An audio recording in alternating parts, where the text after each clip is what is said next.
आज आपण उपवासाचे कुरकुरीत साबुदाण्याचे सांडगे बनवणार आहोत। उन्हाळ्यात करून ठेवले तर वर्षभर उपयोगाला येतात। यासाठी 2 कप साबुदाणा 3 ते 4 तास भिजवून घ्या। नंतर त्यामध्ये 2 कप पाणी उकळते पाणी घालून मिक्स करा आणि रात्रभर झाकून ठेवा।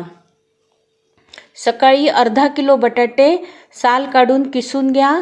हा किस उकळत्या पाण्यात 2 मिनिटे उकळून घ्या आणि चाळणीवर काढून पाणी काढून घ्या। आता हा किस साबुदाण्यात घाला।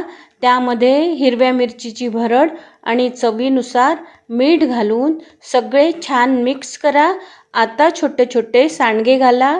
हे सांडगे 2 ते 3 दिवस उन्हात वाळवा।